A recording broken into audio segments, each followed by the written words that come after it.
living your best, prepare for the worst. Cali go make me know it's a must. Then I taxi, they know I'm a boss. We know my mind and me team not the loss. Me team not the loss, me team not the loss, me team not the loss, me team not the loss, me team not the loss, me team not the loss, me team not the loss. Yo, it's your boy, Big Boy Biggs. We on set again on the Afro Aussie podcast. Today I'm sitting here with someone who I've known for a very long time. We've got a lot of history, but I'm not going to get into the details, so we're going to break that down later on today. But I'll let him introduce himself to the people. My man? Yes, sir. Yeah, man. TiToK.O here, real T, artist. I don't want to say entrepreneur, but like, yeah. We're getting there. Entertainment business manager, bro. Yeah, Perfect. That's what we do, man. All right, so today we've been going back and forth about trying to get you on set to talk about your experience, because you're very, very experienced and when it comes to music, when it comes to the landscape of African music, but also that East African region. So the first thing is first, let's not get to the music part, because that's what you're doing now. When I met you playing soccer. And you was very good at Memories, bro. Memories. You were very good at it, right? Yes, sir. So how did you, talk to me about the transition, because I know you were very good at soccer. I probably thought you were one of the guys that could have made it into the A-League if you really had that locked in and stayed focused on the game. True. That's very true. But remember, there wasn't an A-League at that time, bro. Yeah, there wasn't A-League at that time, but you could have made it in the what do you used to call it, NSL? Yeah, whatever. Like, it's, okay. Yeah. First of all, yes, there was a talent there. There was a soccer talent, and it's something even up today. You won't believe it, Big. Some of the boys back home, they ask, hey, you still play? I know you're doing music, but you still play? I'm like, come on, man, I'm too old, bro. I don't have legs. The old joints are gone, bro. Like, so basically, we didn't have the support that they have today.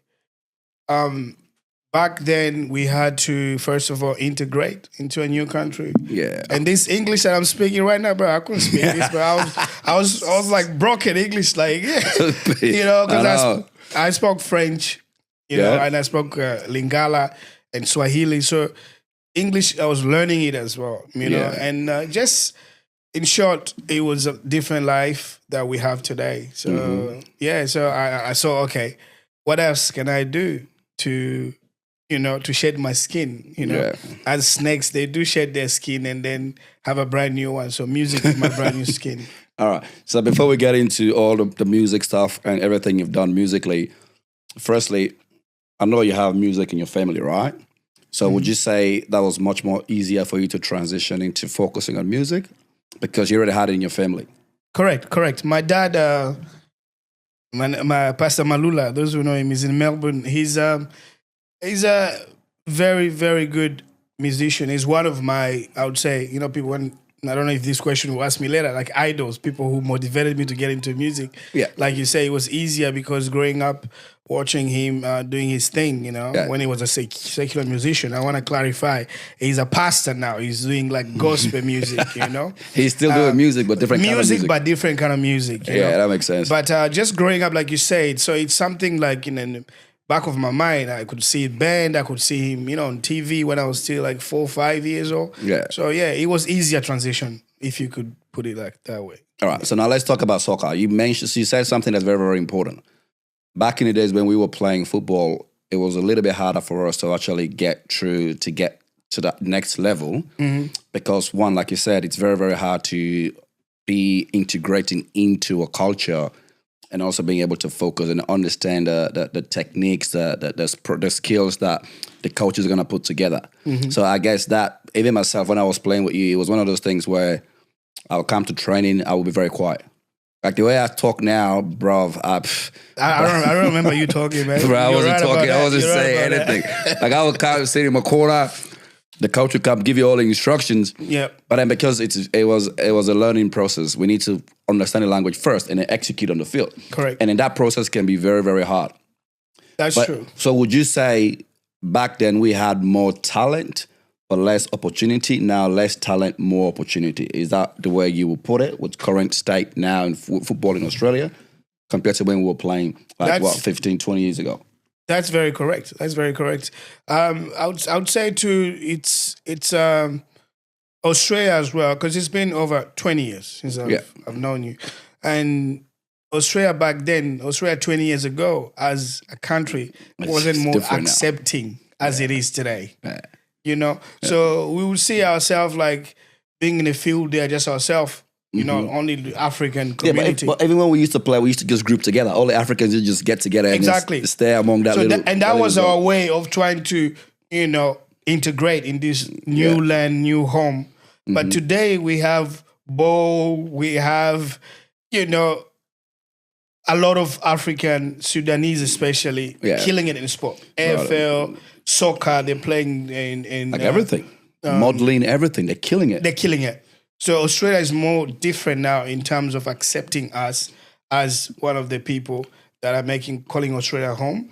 So then it was more for us to you know, with the homesick and everything. So sport was one of our mechanisms, strategy of us keep on going because we were all homesick. Man. And we were also young too, because think about it now, these kids have people like us they can look up to. But back then it was just us. We all knew. Correct. So you're not going to go to somebody who's at the same level as you in terms of integration and trying to get him to help or guide you through the process. That's true. But we've been through that process. We've seen how it is. And we are able now to talk to somebody, hey, be careful what you're doing, because we've been in that position before. We've seen the outcome of it. And we are able to guide people to not make the same decisions we made. Very true, man. Because I remember when we were playing, you'll have scouts to come to watch us play. But it was very, very hard for us to move and go anywhere, even overseas for trials. Because it was one of those things where, okay, I haven't even fully integrated into this country yet. And now here I am, somebody telling me to go to China. I can't even keep up with the weather. Very true. Here, and the weather is not even harsh in Australia. Now that I've integrated fully into this country, the weather in other places is completely different. Like here, you could say it's a little bit closer to Africa in that sense. Our winter is not really as crazy as other places, say Europe. Yep. Our summer is just crazy, but we're used to that heat. We're used to that heat back home. You're right. Yeah. So yeah, that's true, man. That's true. So it was an objective or a goal for us, first of all, to settle. Yeah, understand the country. To settle and understand the country first before we could. It was like a baseline necessity.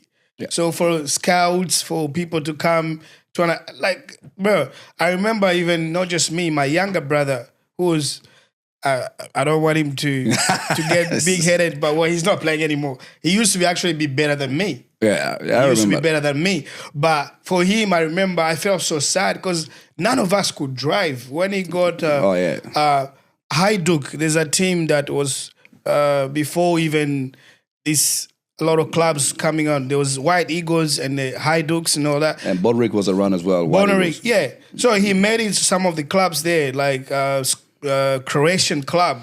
Yeah. But, bro, we had to call the coach with our Nokia phone, you know. Sydney United. We only had one Nokia phone in the whole house, which was mine. So we had to call them, tell the coach, please, no driving, no license, because we couldn't even speak proper English, you know. So coach to be coming to pick my brother up for how long, man? He gave up. Yeah. Though he was that good, but there wasn't that support system, you know, to help him like today a lot of our youngsters, they have today. You know. Well, let me ask you a question now. Why, with all these opportunities and all these chances that these young lads have right now in terms of how they can progress to the next stage, and whether they want to do football, modeling, acting, whatever they want to do, there is a platform. There is help now. Yeah. Yep. But why do you think it hasn't changed that much, man? Outside of Sudanese people, I haven't really seen much happening in that space when it comes to sport. Because genetically, we're very talented. You could say that, but the focus, being able to maintain that high level of intensity, knowing that this is what I want, this is what I want to pursue, and then dedicating yourself to that. But why do you think the young lads are not making it to the high level? Some of them get very close to breaking out, and then that's where they stop. They don't get to the next stage. That's a good question. Like, there's a few elements there, I would say. A few elements. And you're talking about sports. Yes. But as an entertainment business manager, we'll get to that later. I'm trying to tell you, it all goes all around the area of entertainment. Let's just stick to soccer, yeah? Yeah. Some of them are doing well. Yeah, they're doing good. They're doing well all over Australia, like all other states. But guess what? And I watched one of our podcast, yeah? Yeah. It's one of the lady, a South African lady, she's an artist. Temi, yeah, shout out Temi. it's to have a thick skin to take no, bro. We grew up in Africa, yeah. We had a very strong mental capacity of taking no's, bro. Because we weren't hungry. Some of us, we used to go fetch water at a long distance, cut firewoods. No, like no cannot stop me. Once I say I want to get there, I will get there. But these kids here these days, like not talking down on them or anything, they do not have thick skin. Yeah. So once they get other kids in their group or whatever in the team get scouted or get given opportunity, even being reserved, they tell you, oh, you're not gonna start today. Already he gives up. Yeah. Yeah. But instead, me, when I was put in reserve, you know what? I'm like, you know what? Let me actually read the game. When I come in, I will change the whole thing. And then the coaches will elevate you. Coach will be like, why did I put him out? You know what I mean? Yeah. So the kids these days, any negative, they can't take it. Any no, any weight, they can't take it. That's one thing. And the other thing too is they have it easy, bro. They have it easy. We were playing barefooted back home, bro. Allah. Like my son has 2 pairs, 3 pairs, like 2 pairs of training, 2 pairs of games. Like I don't know, like they have it all the equipment. They have access to everything. Exactly. And he wants to go to the gym. They have gym at the academy as well. The team so they have everything. So it's like they're just relaxing. But they need to focus. That's where the focus comes in. Exactly. Because if everything becomes easy, if everything is easy, you expect everything else to be easy when you get to that level. Yeah. So but what they don't know is that when you get the higher you get, the harder it gets. Exactly. And the more focus, the more dedication you need to put to the game. That's right. So I think there's not much heart. They don't have a lot of heart.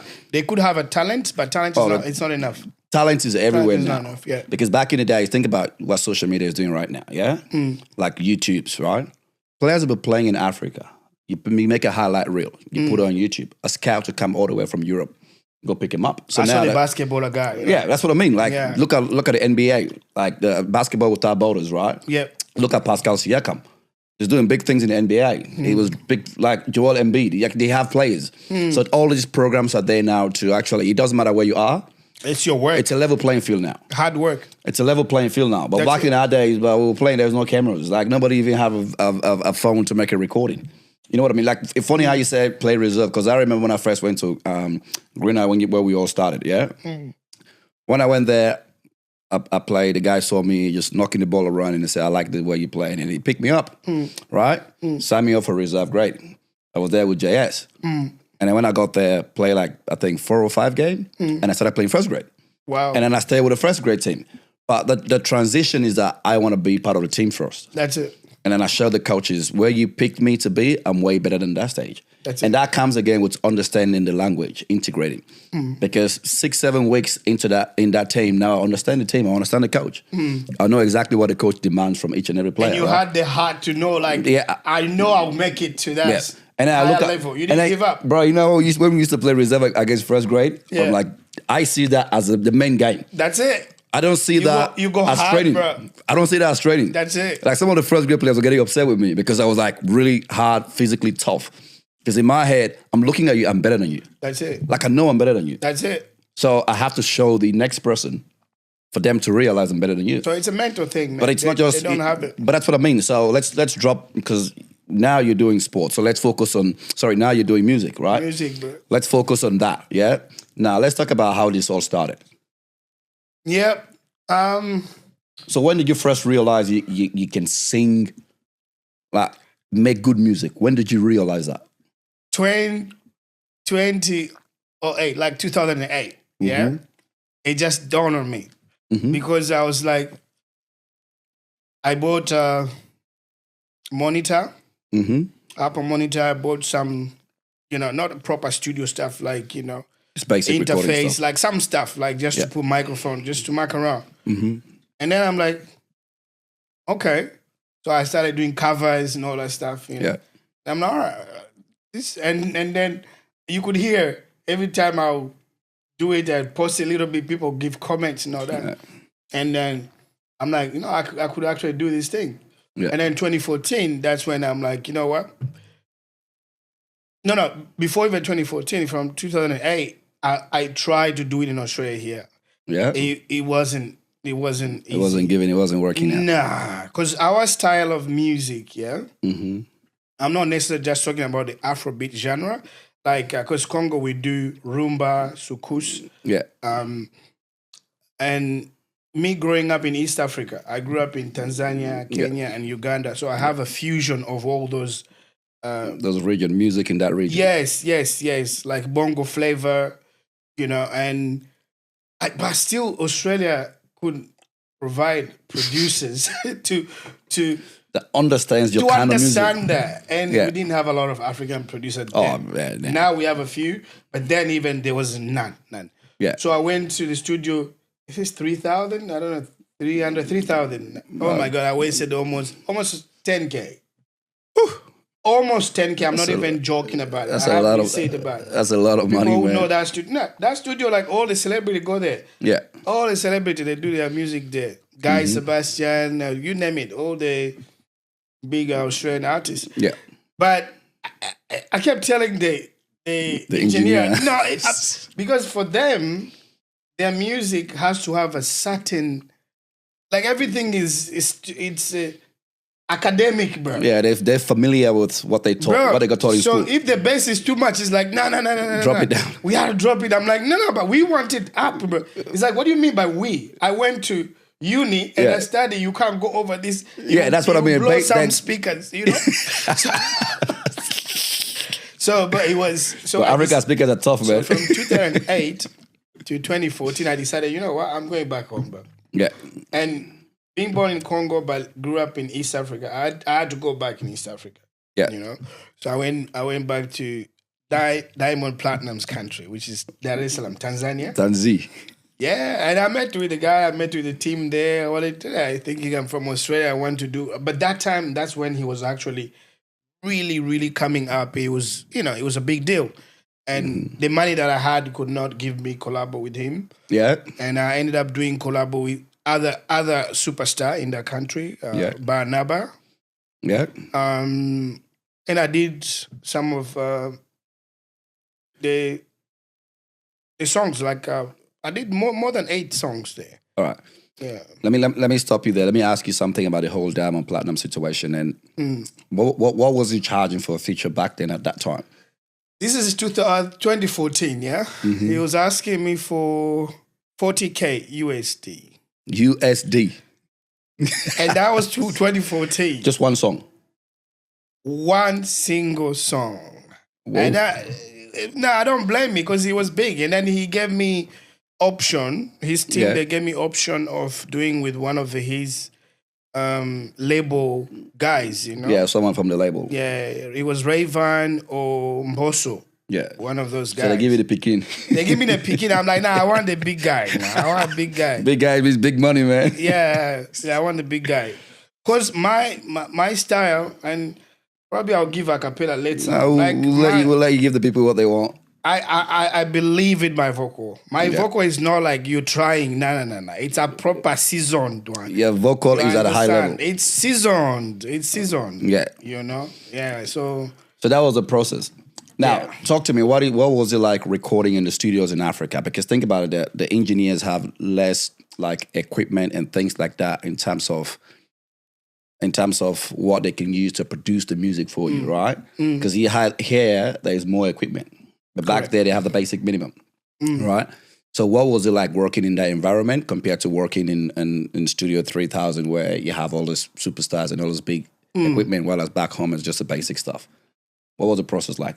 That's a good question, man. Like, the thing is, this is what I believe in. I believe, like, when you want something, when you want something that bad, we talked about soccer earlier, the connection with our young ones, they got everything here, every tools, everything you need is here. Everything they need to make them superstar, to succeed in whatever they do, it's here. Yeah. But they're just lazy, they're just sleeping up, But there, bro, like the producer I had 2 producers there. Yeah. Kimambo is one of the big one there. Because he did most of my song. But the other small one that I started with to do the demos, because when you're starting, you need to do a bit of demo, like it's not proper there, but a skeleton of, if your sound, and then you take it to the proper one. Kimambo is a big one in Tanzania. Everybody knows him when they hear this podcast.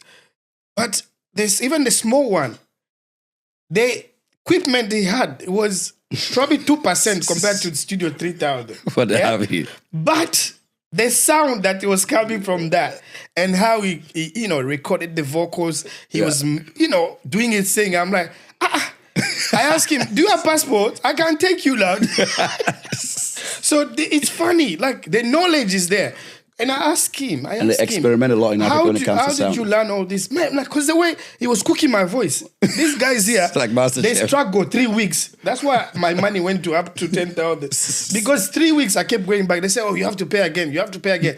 They could not do what this guy could do in 10 minutes. That's crazy, man. I asked him, you know what he answered? He said, I've been sleeping in the studio of the greats. I've been going there, being there, learning. And myself, whenever that I get, I go YouTube. Yeah. I spend the whole night. So this small equipment I have, I know how to use it to the maximum. Yeah. So you need to get the maximum production out of the small equipment that he's got. That's it. Bro, that's crazy, man. Because if you think about it, yeah, you know music in that region, right? Mm. So I was here because how long did you go for when you went to Tanzania? Or? Normally I go for, hey, bro, we have to get back and pay rent. So you have to get back life to get. You can't go for a long time. Nah, but you went for a while when you started that music journey. You went for a while. No, I was going bit by bit. So yeah, see, that's another thing people don't understand. So when I went there, when I come back, you have to go back and toil again, work. Because I went with the 40K that Diamond was asking me.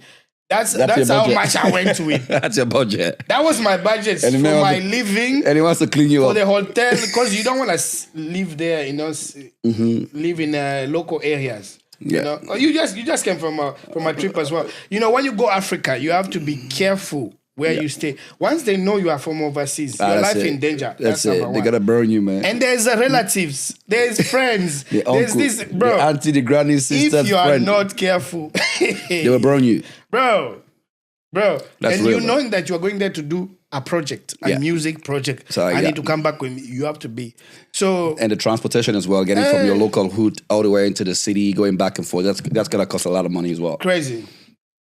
Okay, so I've been going, just to answer your question, I've been going there 2 months, I come back. So 2014, my next trip was 2016. 16 or 17.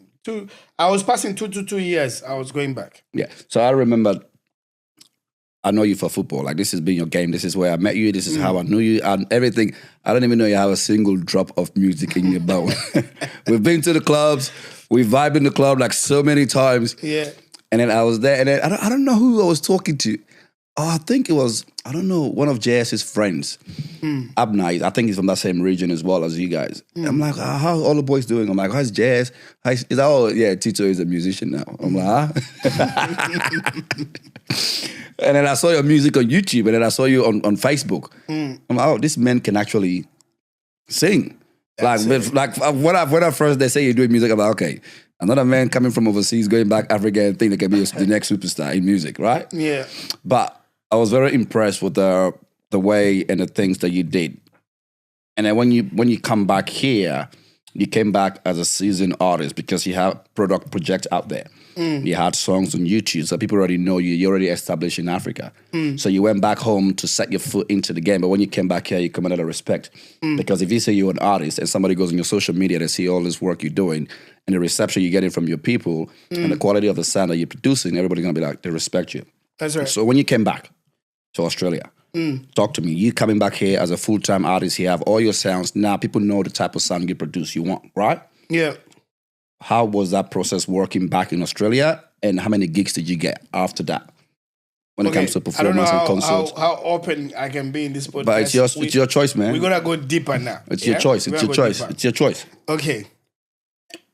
That's a good question. I think number one thing we should know, we talked about sports earlier. Australia is not ready for African immigrants to dominate in terms of entertainment, Yeah. including sports. As a student now, I'm studying entertainment business management degree. I'm telling you that firsthand, they are not ready. They are not ready, meaning Let me ask you a question, Tito, before you get into it. Does Australia have a sound, though? that's where I was heading. That's where I was heading to. All right.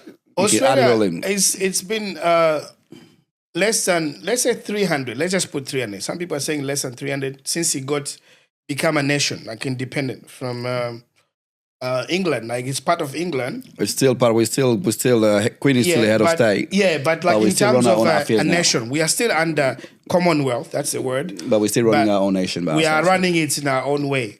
We haven't been independent yet, like as a nation, which I don't think it's gonna be a good idea. But we'll be like states. Don't get into politics. I'm not gonna get into politics. But let's get the politics of entertainment. Yeah. You see, I got very good promoters, managers in Africa that they saw my talent and they saw everything. And they want to work for you. You know what? You can't go back in Australia. For what you do, you need to stay here. Yeah. You need to stay here. People like, I heard, I'm not, if it's correct, but I heard Tiwa Savage has to leave states. Yeah, she was in the UK. And went back. Bro, she went on to, what's it called, the show, the talent show, Simon Cowell. Yes. She was in the show. Like, she had to go back to be Tiwa Savage we know today. Yeah, but even Burna Boy, the UK boy, he engineered all the sound in Africa. You understand? Yeah. So there's most black artists that overseas are big, that they grew up in overseas. They came as immigrants like ourselves, but they went back and stayed there, seasoning themselves. Yeah, master the craft of Africa, because you're making African music for Africans. Correct. Yeah. I had that choice. I had a choice to make that. I'm gonna answer your question. Why did I come back? Let's just keep it rolling. But the thing is, in this life, Biggie, in this life, you have to have principles. Yeah. You have to know where you are standing from. Yeah. You have to know your values.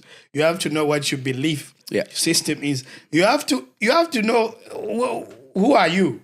Yeah. You understand? That's for sure. So that was the issue. Me not making it big, like all those names. You did big shows, man. You did. I know big shows, man. I know. Allow me to finish. I know, but I know I could have made it bigger. Bigger than what that's they are. Yeah. Because since 2014, I put my feet in Africa. If I stayed there, if I said, okay, I want to chase this dream, yeah, make African music for Africans and stay in Africa and serve them what they want. Bro, no, because it can expand to the world. Burna Boy is all over the world now. If the thing is, this is what I realized, Tito, before you continue again. This is what I realized when it comes to music. If you don't dominate your own people, you can't dominate any other part of the world. True. Because we travel. Yeah? I just came from Africa. You go East Africa, you go to that region. Yeah. If an artist is big, then guess what happens? You know their sound, you come back here, you start playing the songs here.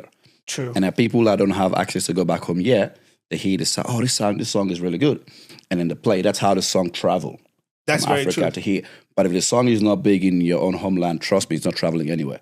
That's correct. It's staying there. So very just true. so I add, before you continue, I add on to that. Yeah. I agree.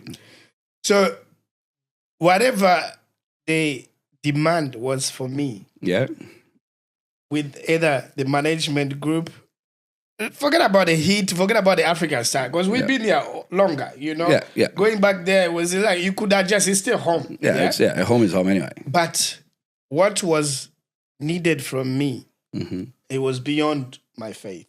Yeah. It was beyond my value. It was beyond what I stand for, pretty much, my principle. Yeah. So I could not. And one of them was this Sangoma stuff, you know? Yeah. Yeah. This go slaughters, I don't know, cow and goats. And, hey, brother. Yeah. But that's the thing, like you said. My father advised me, long time ago, before even I became a musician. about music. And that was one of the things they said, never. Yeah. Never. Because it's just locking yourself into another world that you wouldn't have a clue how to get out. Yeah, and then once you're in, you ain't. There's no way out of it. So I refuse to do those kind of stuff. Yeah. And it caused my music to blow up. Yeah. I'm telling you, they will play my music while I was there on all the radios, all the TV while I was there. But once they know he's actually he's out of the country. They stop everything. Why? Because I did not go all the way. You didn't go deep with them. I don't want to mention any other names, association, whatever. They know themselves. But it was something I didn't want to be part of. Yeah. It's like a club. It's like a union. It's like association. You know, we call it Sangoma, Juju, whatever. Yeah. But for them, it's association. It's a community. It's a cult. Guess what? Guess what they call it? They call it traditional. That's how they sold it to me. But why? And then when they say that, I'm like, traditional, nothing wrong. But when it came to actually practical, the practical traditional, you think I just rejected it from the word go? No, you wouldn't. You would give it a try. It was Friday. Come dress up red. I'm like, okay, red. Maybe that's their favorite color. I don't know. So I dress up red, brother. I went there. I went there. Me, I'm seeing some cows being brought. I'm like, what's going on? Are you gonna have a party? What did you bring? What did you take? They're gonna put it down. You are the one who's gonna slaughter them. Are you a butcher? Bro. Bro. No. So I'm not saying that I was thinking about this thing. No. It went up to nitty-gritty. Like, I'm like, guess what? I just said I need to buy cold water. Nigeria, they call it what? Cola nuts or something like that. Sachet water one, like cool water. I want to buy water. By the time I left the door, never came back. Bro, I didn't care. I'm from Australia. I just started running, bro. So, yeah. So, it's just... So, he slowed you down. Then when I came to Australia as well has a system. Now, actually, finishing my degree, like I mentioned earlier in the business entertainment, I'm learning that they are very, I won't call it racial, but they're very discriminatory in terms of promoting specific songs. Not songs, specifics, or you get to areas, area code. Like Western Sydney. I don't know much about Melbourne because we live in Sydney. We've been here. Yeah. We have to rep Sydney. New South Wales in general, it's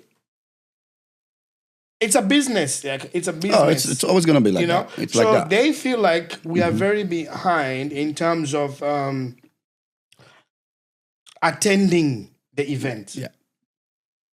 You heard of this Islander group called 1-4? Yeah, 1-4, yeah. Bro, this guy told me they try to promote them despite all the, discrimination of Western Sydney artists. Yeah. But guess what? They will do a show. Not a lot of people will turn up. Yeah. Or people will turn up just like their friends and their family and close relatives. So the guy ended up losing money. Yeah. I don't know how true this is, but I'm just saying there was rumors about that. Yeah. They don't want to put their money where they're going to lose.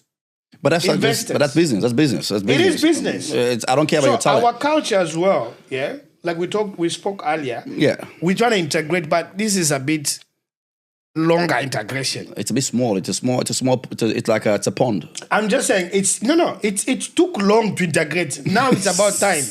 Me, I put a show. Yeah. I'll give this one shout out to Kenyans. Oh yeah, no. They support. All the show before I've been working with my casual manager, I call Chalo, whatever you are. Bro, this guy, he's been hooking me up some of the Kenyan shows. Yeah.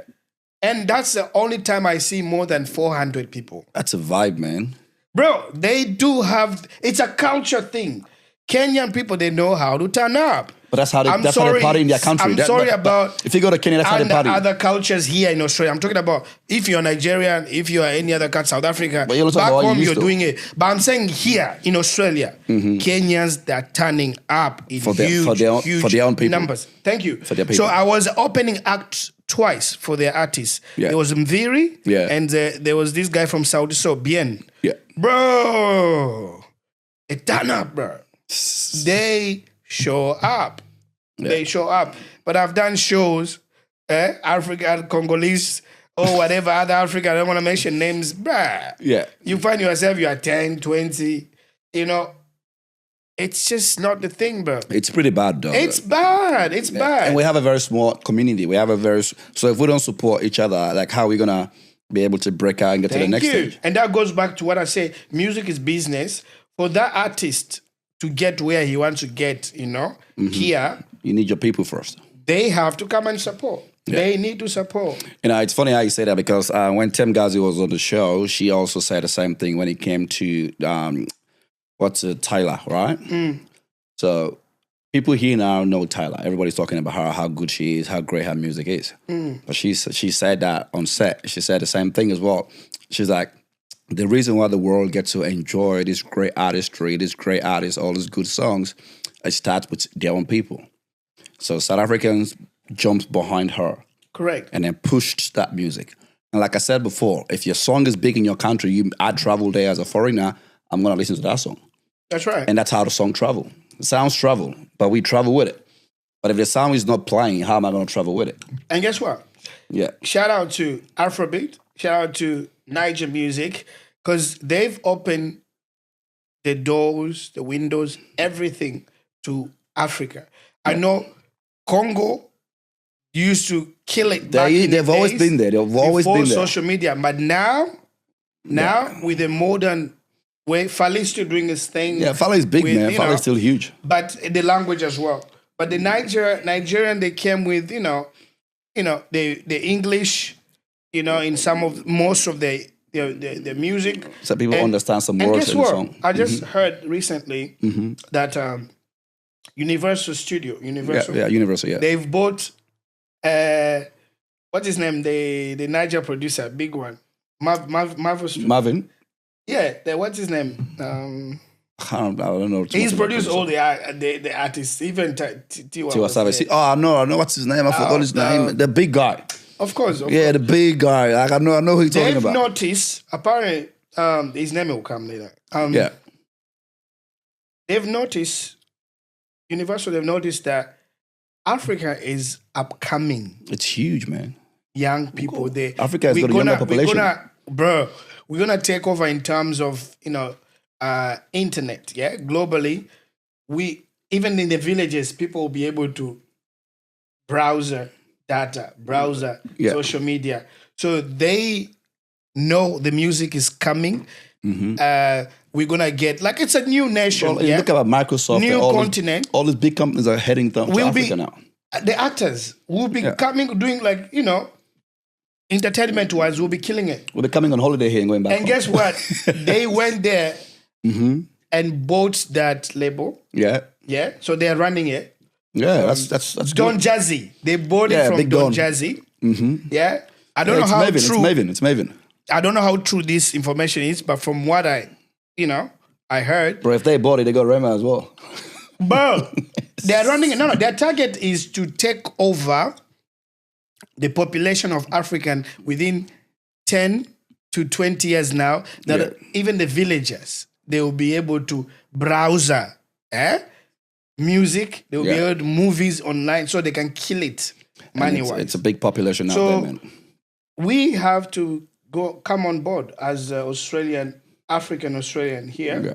Aussie African Australian. Yeah. Support your artist.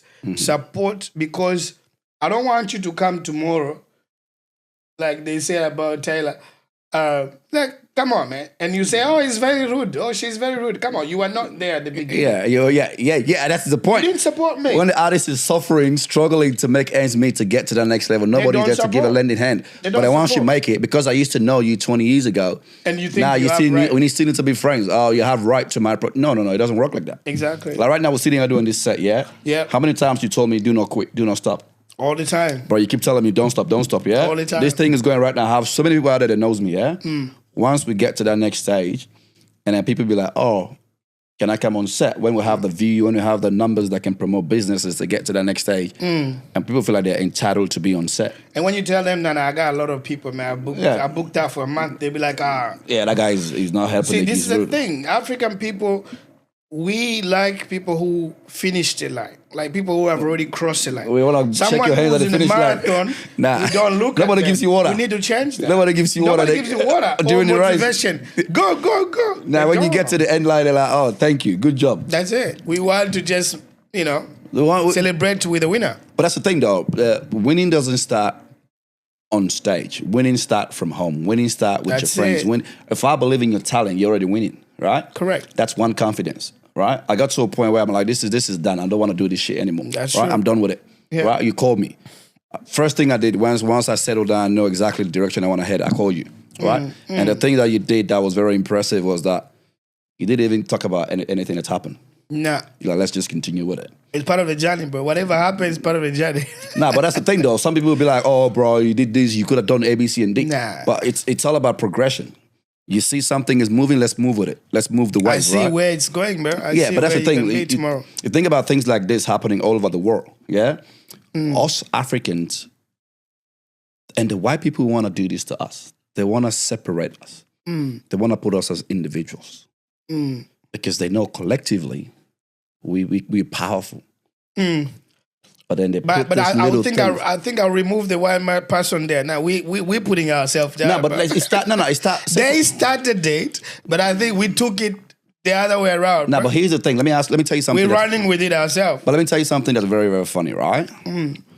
When, let's say a foreign person sees you, yeah? And then say, oh, these Ghanaian or Nigerians or Sudanese or Sierra Leoneans or Ethiopians are doing some bad things, right? Right. The first thing we do as Africans, we remove ourselves from being Africans. Like, okay, no, I'm not from that country. I see. I'm not one of them.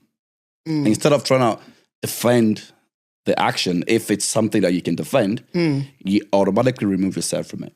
I see. Right? I see what you mean. Yeah. So automatically you're de-associating yourself from Africa. But guess what? If that guy didn't know where you're from, they just automatically assume you are one of them. They actually say Africa. But that's what I mean. Like if you watch the news, especially Melbourne, they don't care. Melbourne or Adelaide, all these bad things that are happening, they classify us collectively, right?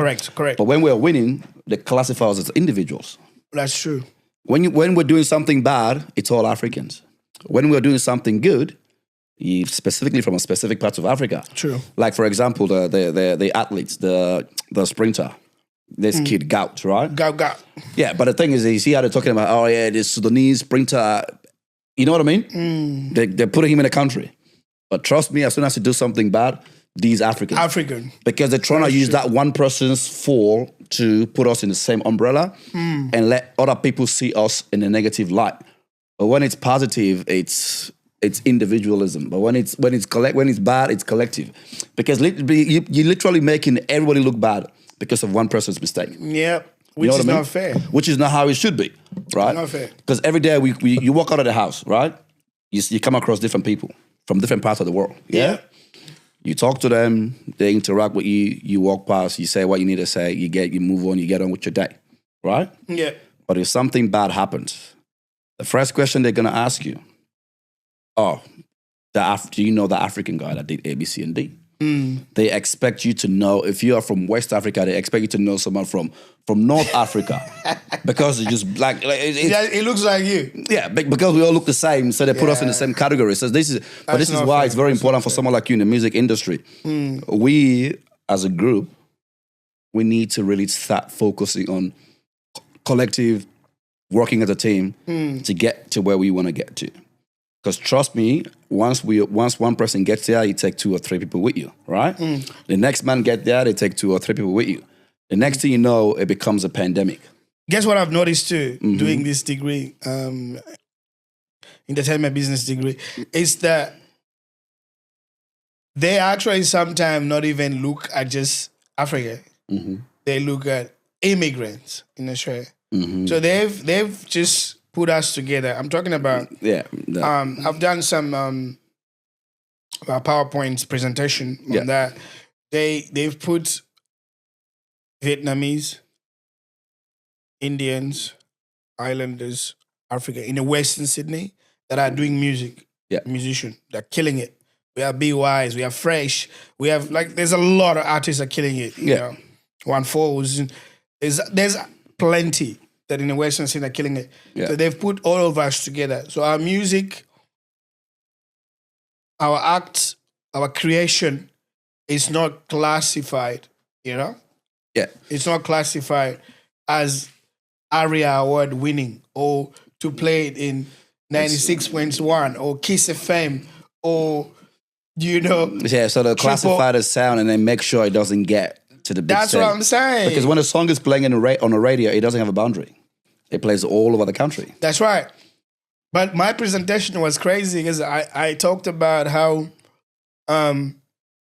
America looked down upon Black American after slavery, which they still do now. Oh, yeah. We don't want to get into politics. Nah, we don't want to get to that. But guess what? What made America today? That all of us, since you are picking back in Africa, you're like, I want to go to America. Do you know what I mean? I don't care what's happening. I want to go there. What made us feel that? Like, I'm just talking about the interviews, the story that I've heard about all over the world, the whole globe, people in Korea, South Korea, Japan, Haiti, Africa, India, Bangladesh, they've envy entertainment of America because of Black Americans. And even sports, man. They came out of their pain of slavery. They produced great music, hip hop, jazz, R&B, pop music, bro. And when they go to sport, they kill it. Yeah, they kill it. So I told them that's the same thing you guys have to look at. This is my PowerPoint when I was presenting it to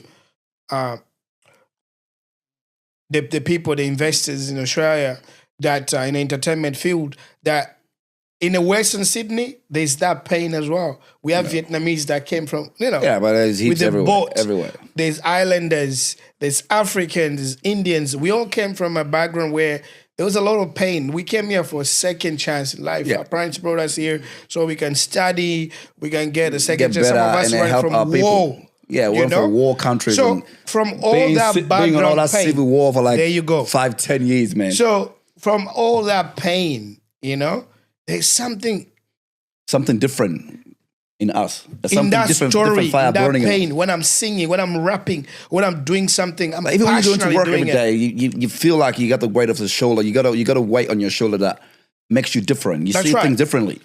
Bro, so I told them, you guys, you're sleeping on gold mine in this country. Yeah. You have these so-called migrants, Yeah. Refugee, whatever name you want to call them, Yeah. but they have something that can put Australia to the globe. To the new level. To a new level. To the globe, bro. Yeah. Because what we do now in Australia, like you ask this question, thank God. It's coming back. I'm coming back to it. You ask what tune, what music do What's Australia our sound, have? Australia? Guess what? What? Australia has no sound. Australia that's what I copies mean. UK, copies whatever is Copies popping in America. America. Australia has no sound. And they don't even know how to make it better. Even when you copy, they don't even know how to get it to the next level. I'm telling you, Australia has no sound. And even if you try to keep it here, let's look at all the artists. I've been here, bro. You've been here all this long, over 20 years. But when you see Australia Got Talent, Voice, whatever, where are those guys who are always with? They just fade away. And the one that we know today, Guy Sebastian, or whatever we can name, out of 5. Shannon Knoll, Jessica Marboy. Guess what? They go outside Australia. They leave Australia. They leave Australia, go to UK, go to America. But why do we have to do that? But let me tell you something. Why do we have to do that? Why we have it here? We can just nurture it here and just let it But let me grow. tell you something. With all these artists that you mentioned, right? Can you remember any time someone having like a high profile show or tour in Australia? Nah. But that's what I mean. Because they don't even promote their own sound, right? No. And you know what's crazy about all these people you mentioned? They are not pure Aussies. If you want to classify pure Aussies, Yep. We can go there too. They are different. They got different sounds. Guess what happened if Taylor Swift comes here, bro? But their grandmothers will come to the show. Bro, I have people who've been saying that there's other people bought 6K ticket. 6K. It's legit. It's real. 6,000 and all these people that come here to watch Taylor Swift, bro. All these people come and they get sold out shows, but I've never. We're not saying that she's not a good actress. She's one of the she's top. great, but why? But like, look at, say for example, someone like Lil Wayne. Right now, he's doing a tour in America. Yeah, like your Drakes, they tour America more than they get out of America. There are artists that are in America that's never toured outside America, but they are household names. They got to make good money. True. They have not one day left America. They'll have a tour in all these different states and it's all sold out concerts. Kill it.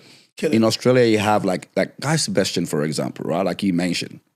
Great artist. He's got a squeaky clean history as a person as well, right? But he's never done like a big show at the Kudos Arena it's just sold out. Even if he's done a show, I don't know if he's done a show that's a sold out. But it's pretty rare you have Aussie artists doing big shows. Like, it's just not natural. But they only perform talent shows, all these shows on TV. Yeah, but I think there's something to do with the Australian audience. Like I mentioned it earlier, Australian people, they are not ready. When I mean Australia, I'm not talking about the rest of immigrants. I'm talking about the Australian, Aussie. You know?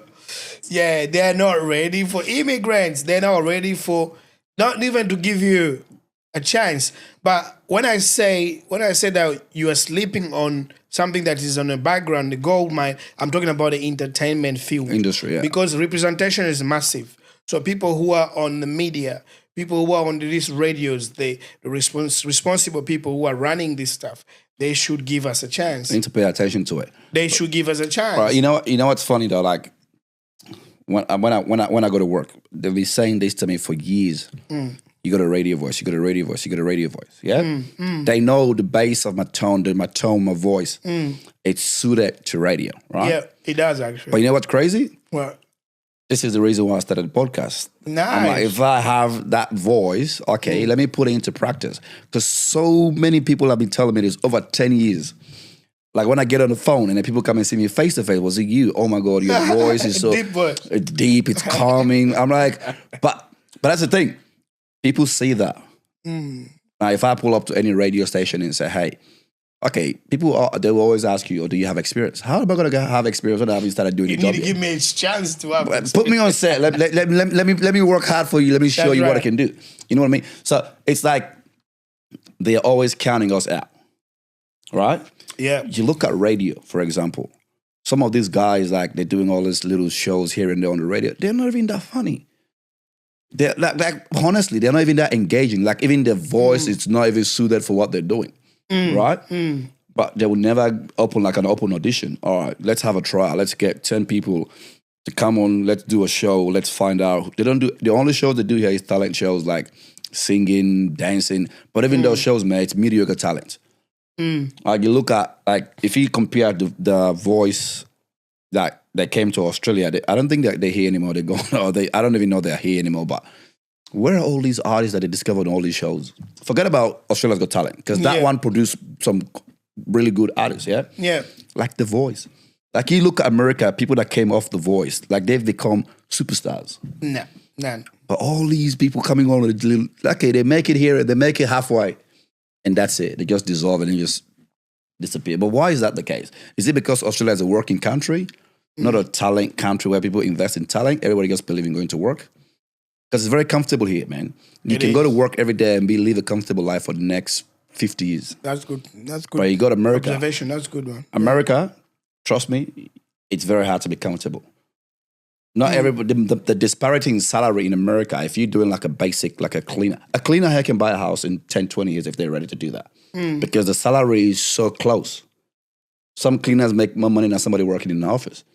In America, it's not like that, man. If you're doing some low-end job, that's why they do. You would never make it. That's what I mean. That's why they do like 3, 4 different jobs. But that's what makes Australia not focus on talent. I think that's one way of looking at it. Yeah, but I think the other way too is, no, you keep pushing me into politics, but I don't want to get into politics. It's not politics. It's just about observation. Countries like America it's season. It's a season country. It's more. It's a continent. You know what I mean? North, South America. It's very seasoned. So they appreciate art. Yeah. That's the word, art They history. appreciate art. When they see one, they do appreciate it. Australia, on the other hand, is a baby country, man. Like less than 300 years. Yeah. You understand? Since they took it from our brothers and sisters and indigenous people. You understand? Hey, by the way, there's a lot of good art creation, like music, entertainment coming from Aboriginal. Have you heard of when I came in this country, I started listening to his music, Guru Mulu. No, never. He's a blind guy. Bro. I know we have to give respect, in other people's culture, especially indigenous Aboriginal culture. We don't mention people who passed away, and I'm sorry if I've offended anybody. But, bro, massive voice. Good talent. Amazing. Good talent. Overall. Yeah, but guess what? In Australia, a lot of Australia, they don't know him. But guess what? The manager, who was playing his cello or whatever, is playing his instrument when he's performing, he's a guitarist, took him all over the world. They were killing it. UK, Netherlands, they were killing it all over the world. But in Australia, he wasn't that much respected. So going back to your point, the culture here, besides just being comfortable, they just don't appreciate art. Yeah. Or they do not believe that art can come make you a billionaire. So they put their eyes outside. And then they go to work. Attention outside. They just like, can but that's something the point, good. Though. Like Nicole Kidman. Kidman, the actress. Yeah. Bro, a lot of people, I don't know who I was talking to on a plane. This American guy. Oh, was he American? I can't remember. But I said, I mentioned I'm from Australia, and then we have, Nicole Kidman and all that. He's like, Nicole Kidman Australian. Like, most of them, they think she's American. Yeah. Because she's never been here. She doesn't sit here. She doesn't live here. Hugh Jackman, Russell Crowe. There's a lot of them. Plenty of killing creative artist, musician, actors from Australia. They call outside Australia home. Yeah. And they've embraced them more there. And then they come here on a holiday. So how about us? And they look different from us, bro. But that's the thing, though. That just summarizes everything, right? If their own is not being praised and appreciated at a higher level, who are we? We're just a footnote. No. We now from this podcast, things like this, or what I'm gonna do by the time I finish next year with the my degree with the entertainment. Bro, unity. We gotta start doing stuff like we gotta be a collective. What a Black American used to do. The BET, it's sponsored by the rest of the race, but it's owned by the Black Americans. The hip hop, the jazz, R&B, it started by them. I know sponsors can come, but you have to start something, a movement. And you have to start something that when you start performing it, you start doing it, there's no question asked. Yeah, but that's like your podcast as well. That's why I kept calling you, telling you, dude, I'm not seeing any videos. Because the more you put it, bro, I know quality might not be the thing at the beginning, sound, it will come.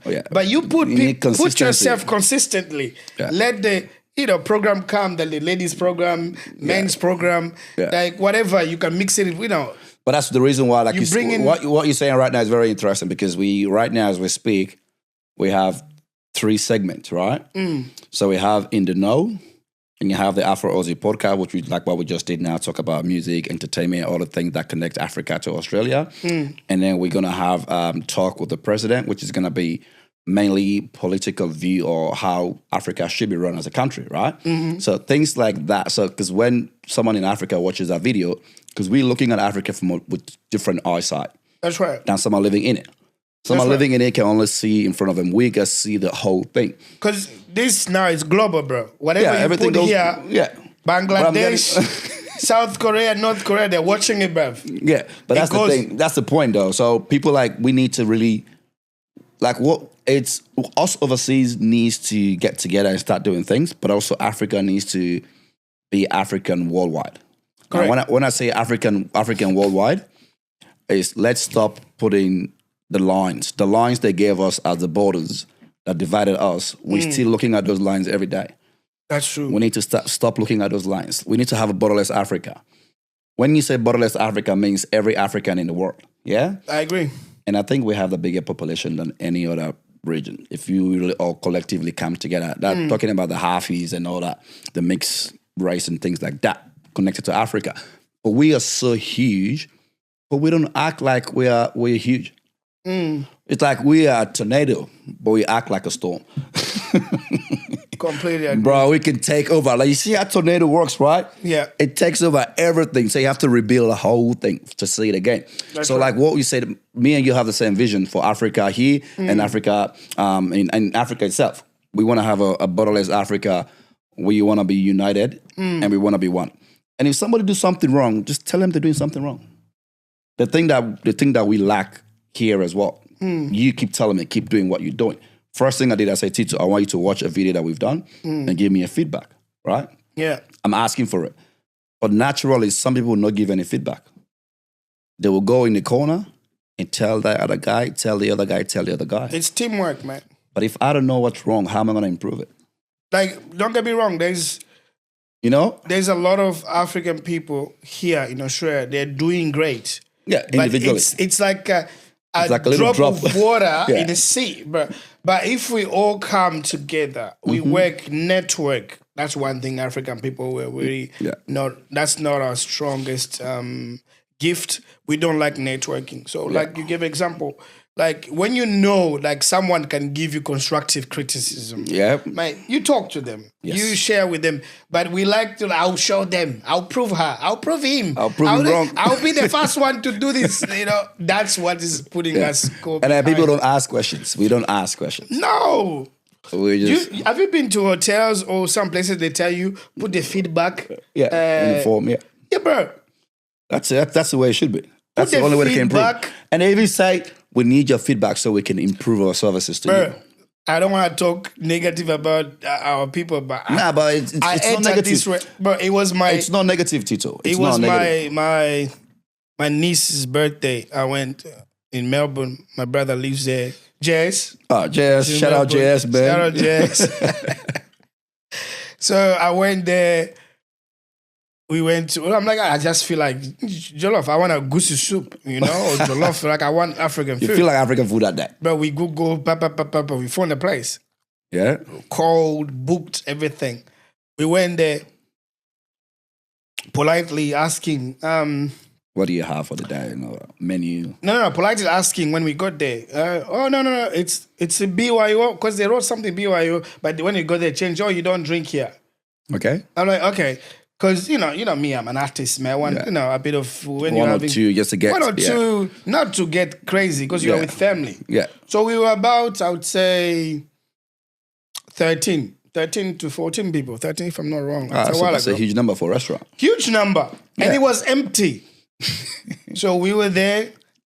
When I just saw non-African in the kitchen, non-African in the counter, I'm like, there's going to be a problem. This is not right. I said there's going to be a problem. I'm not going to mention the name, but they know that restaurant. They know who I'm talking about. This is where we talk about feedback. Yeah? Yeah. Feedback. Mm-hmm. So anyway, we didn't make a big deal. So I had my drinks in the car. Mm-hmm. When we saw BYO, we thought maybe they should remove it online. We thought, okay, bring your own drink, right? Yeah. So anyway, maybe they didn't mean liquor drink, maybe any other drink. I don't know. When you put BYO, it's normally wine. Like people bring their own drink. That's normally what you get. Yeah. That's what over 20 years here. That's what I know it means. But I don't know what they meant. Anyways, so buy your own. Buy your own. I don't know. So, and this funny thing at the counter at the reception, they had liquor there.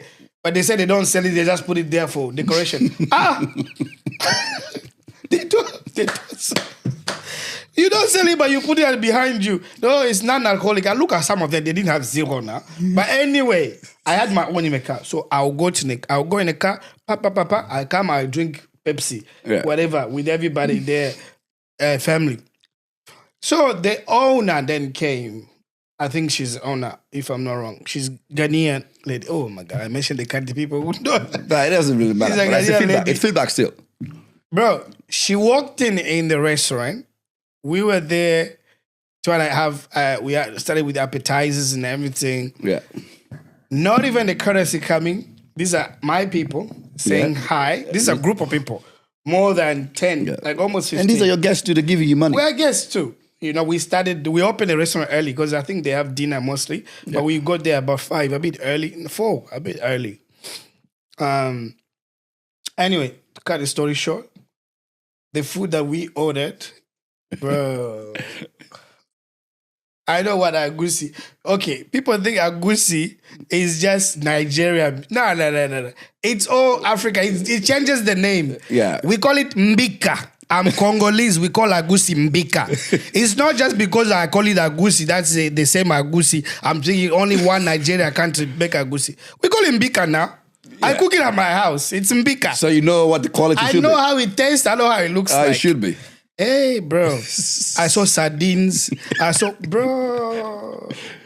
And it was tasting awful. I think it was the oldest food they had there. And I just put it, I don't know. Like you could see in the kitchen, it wasn't, I don't want to mention the nationality, but they were not African. Yeah, but that's bad, anybody, once you go to African restaurant, you see. Look for Africans. They are not African at the restaurant there. Walk out. Okay.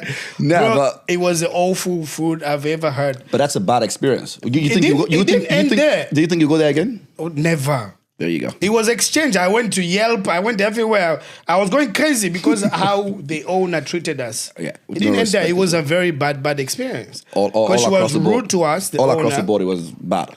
Yeah, she was rude. She's saying, "Oh, you guys were drunk. You are yelling," because she's trying to defend herself on the night. No, nobody was drunk. My brother even doesn't drink. He's a minister. Not even that. For the fact you can remember. Bro. What happened? So he wasn't drunk. Very clear. Very clear.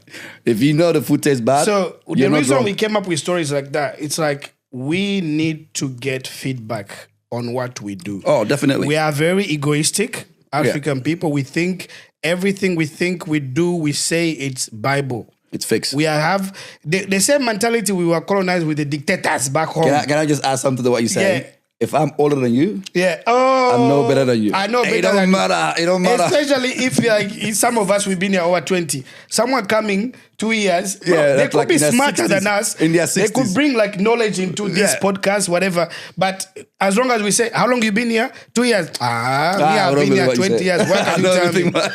What can you tell me? What do you know about this country? What can you tell me? What do you know about Aussie? Even your English is broken. See, that's mentality has to change. But that's the problem we have. We need to change, brother. Someone that's been here 2 days, having exposed to something that you may not have been exposed to, they can teach you a thing or two about it. Very true. Very true. If we just shut them down, how are we going to add to what we know? African time. Oh, man. Right. Do you know what's funny? You know what's funny? Yeah. Today, about 5 o'clock, right? Yeah. And at 5 o'clock on the door, you're like, I'm here. I'm like, okay, this is... when you call me at 5, you know what I thought? I thought you were going to tell me I'm going to be there at 6, 7 o'clock. But nah. And then you're like, I'm here. I'm like, oh, shit. That's one thing. Me and you behind the scene, I'll be fighting you that. African time. Brother, there's this guy, I don't know how he put it. I watched something in TikTok, whatever. He said it has to change. Mm-hmm. It's not something we should be proud about it. It says... You know what? It says a lot about people who want to work with you in a professional manner. Environment, yeah. They can't. But it's funny how you say the African time needs to change. And the other thing as well that pisses me off the most is the fact when you are in a position and then people try and tell you, oh, because you are African, this is why you are able to get to this position, or they feel sorry for you, or they're just trying to make up the numbers. No. Yeah, like you didn't deserve it. Like you didn't deserve it. People try and play you, downplay you, right? People need to respect each other's hustle, and they need to respect the level that people have acquired in life. Because it takes you time and dedication to get to the point where you are. I just told you. And people don't want to respect that. True, very true. I just told you since 2008. Yeah. Do you know how much money I've put into music? You even giving me this opportunity to sit here and boldly talking about my music experience? Brother. Yeah. And I'm going through it at uni now. You're going through a different phase of it. Another phase so that I can have that paper, a degree. And you have more knowledge to it. Brother, people are toiling, bro. People are putting hard work into it. Experience. And guess what happens? In the next, maybe, say, 3-4 years, right? You will meet up on the artist and then you say, oh, I want to manage you. right? And they're gonna look at you and say, "Who are you?" Exactly, because I don't look. They look. You don't look They expect to what they expect to see, right? You're right. But the knowledge is there. Bro. You put time, you spend money, and you put it there to where you want it to be. Yeah. But like for me too, I'm not interfering what you're saying. Nah. I'm not just gonna manage anybody. Like you gotta be. But you gotta be. But I've known you for a long time. You're for quality. Bro, if you're not gonna sell record, you're not gonna make me money. That's what's the point. And that African time stuff, like I will go for like someone who's really dedicated. Because you can't get to where you want, bro.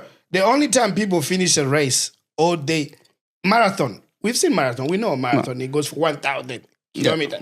Bro, you have to be in that lane to keep going. You have to keep moving. You have to keep moving. But what you said is very interesting, though. Let me tell you something about I watch a lot of NBA, right? Yeah, I always know you had a thing about basketball. Basketball is my thing. NFL, American sports is my thing. Since I went to America, I stayed there for quite a while. There you go. I don't even put soccer ball, man. I know, bro. American sports is my thing. But here's a funny thing I'm going to say right now. Right about now, when you leave here, if you go and check how many number one picks are in the NBA right now, there will be less than maybe 20% of them still in the league. Wow. Right?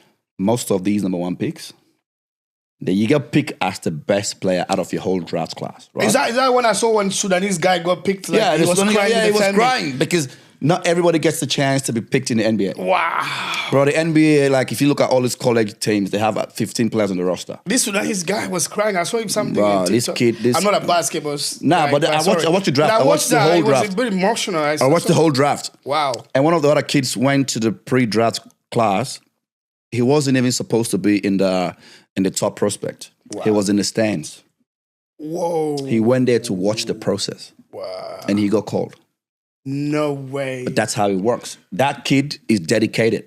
He loves the game. He wants to see the process. That's it. Like I remember once in I forgot what team was it. They played a fight and they lost. You know, sometimes when teams lose, the player are going to walk away from. They don't want to see the winners get the trophy. And the coach told all his players is I stand there and watch it. So next time you want to be the one collecting that trophy. Let it burn inside your skin. That's right. See how it's done. So you want to do it. That's it. You know what I mean? So it's called visualization. You gotta visualize it. You gotta see it. You gotta see it and know this is what I want. This is how I want to work. You know what I mean? Like while we're sitting here now, this podcast, I have a vision to where I want it to be. Bro, it's gonna be bigger, bro. I have a vision. I told you that. I don't need you to keep repeating. Nah, but the thing is, I have a vision of where I want it to be. It's gonna get there. But bigger than even your vision. But now I understand one thing. Consistency. One thing I've understand that's gonna get us there. Consistency. That's one.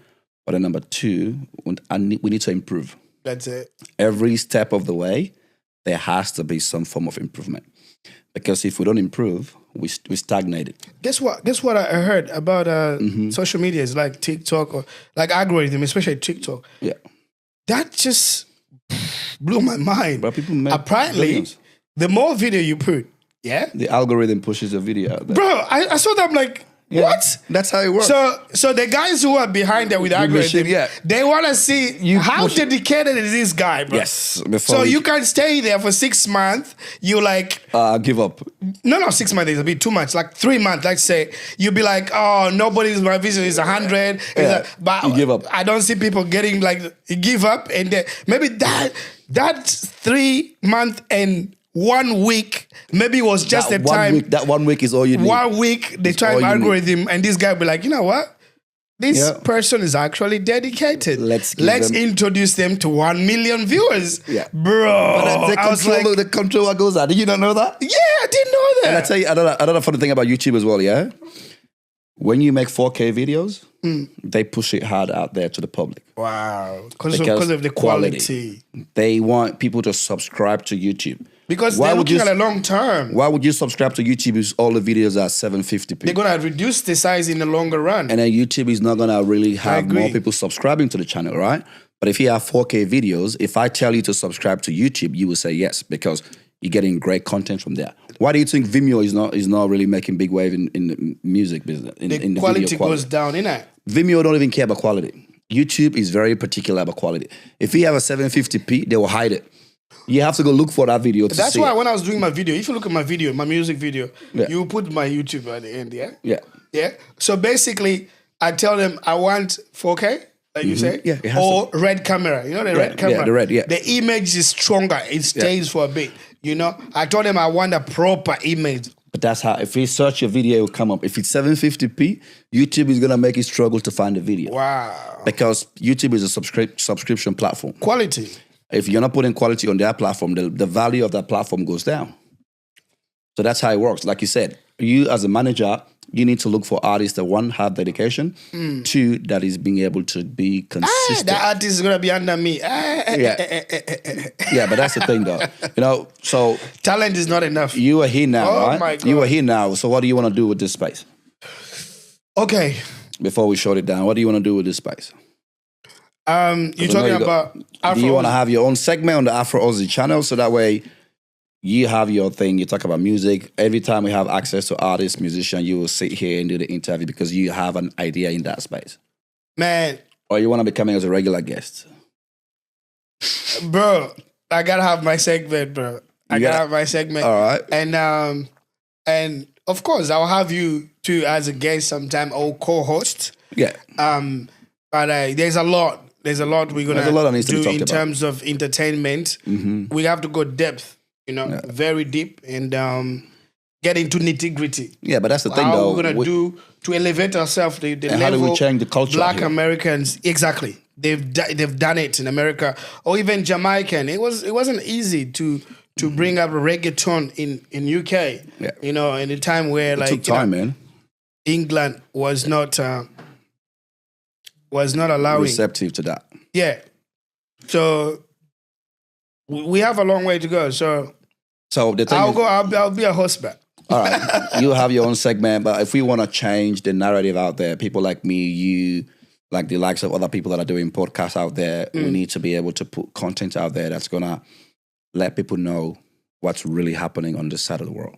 Yeah. Because a lot of people back home don't even understand what goes on here. No, they think we're rich. I swear, we are far, bro. But they think we're rich. They think everybody live overseas, they got money. but shows like this show we're the actually struggle. rich in another sense. We have access like to... you say, there's a comfortability if you do we're comfortable, disability here. You know, they've actually increased the money for disability people. Because I do disability work too. Hey, how do you think I fund my own music now? I do disability on the side now. Yeah. Well, like what you said, it makes sense. So it's good money. They've given us 3.5 increase. But that's the thing, though. We need to explain to people that we go through struggles here as well. We struggle. We struggle more than them. A lot. Because here you need to pay rent, you need to pay bills, you need to pay... get into that. Mortgage, you need to pay transport. Here to survive is expensive. No, here to survive is expensive. Africa, all you need is food. That's it. Here to survive is expensive. That actually made me... Sometimes I don't want to say the word regret because of that running to wear red. Yeah, but if I stayed in Africa a bit, because it's not that expensive to live in Africa. Yeah. Nah, it's not. Especially if you know what you want to do, where you want to go, bro. African people, like especially Congolese people, they will probably don't like me with this. Congolese people, they have clothing. Yeah. Mm-hmm.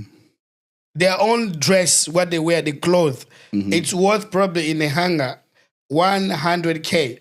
They have $100K, but they pay rent of $50 per month. Yeah, in a ghetto studio. But when they get out of there, they can put go, that thing on. Bro. They can go Hilton Hotel. They can go. You be scared, bro. You think they got more money? And you know why Congolese people they leave the tag as well because they don't want you to say it's from China or it's from second hand whatever. No. They will show you. This is like this is the proof. This 5,000K. But that's the thing, though. You see, you understand? It's different. But because living capacity there, it's easy. Yeah. They can actually manage that. Mm-hmm. But we here, living is number one. Food, bro. I used to fill up the trolley when I go to shop. Bro, supermarket, Woolies, whatever calls. Now, I used to fill up with $100. 100. Good luck. Now, 100, bro, you're looking at it. But you get a Why did I bag. just get a basket, bro? You get a plastic bag. But that's what I mean. Why did I just get a basket? Because the trolley is not... It looks bad. You need to add another $300, $400, bro. To get clothes. But that's the thing, though. It's crazy. But that's why I always tell people about Africa. Like here, you can't go without light. You can't go without gas. Why? You need to shower. That's it. You can't shower with cold water. You need light because if you don't have light, you can't charge And your guess phone. what? If you miss, you get a call already or a message that we're gonna come and cut it, or you gotta get out. Like, or you can't live without the internet. But Africa, you can even miss payment 3 months. You talk to the landlord. Oga, I will give it to you, Papa. I'm just waiting. I'm waiting. They're understanding to you. Say, and because my uncle just died in the village. And they know that the companies don't pay salary on time. Exactly. So they would understand that. So it's a lifestyle there. It's more accepting, more tolerant than here. So it's harsh. Once I get my bread, I'm out of here, man. We'll keep that for next segment. All right, we'll keep that for next segment. All right, thanks for coming through. Oh, good, man. It's been a pleasure having you on the Afro Aussie podcast. Shout out to my boy TiToK.O. Go on YouTube, check out all his sounds. Watch your handles on the social media. Tell them, and I will put it on the end of the video as well. TiToK.O everywhere. TiToK.O, what is social media, whatever. It's Instagram. TiToK.O. Once you press TiToK.O Instagram, I'm there. Just press Instagram, YouTube, TiToK.O, me, Snapchat, I'm old school. everywhere is old school. One for one. TiToK.O, everything is TiToK.O. One for one. One for one. TiToK.O, like Tito Knockout. There you go. You heard understand? it here. You heard it here. That's the origin of that name, by the way. My name is Tito. Yeah. Right? K.O, it's knockout. So once then when I put it together, you gotta be artistic, if you say you are artist. You're artist. TiToK.O. So, and TiToK.O, the reason I put it TiToK.O, that you call me, a lot of people call me. So it's like TiToK.O, Tito Knockout, right? Tito knocked you out. But in Lingala, TiToK.O means something which is good. 100%. So that's me. All right. Everything I do is 100%. This podcast, what I'm talking here is 100%. I'm not he's going to keep coming back and he says he's coming again. We are here now. We are here. This is just a beginning. Thanks for coming through. Shout out. Love you. Thank you. Take it easy, peeps. Africa to the world. Africa and Australia to the world. Africa to Australia. We're bringing Africa to Australia now. That's it. All right, let's do it.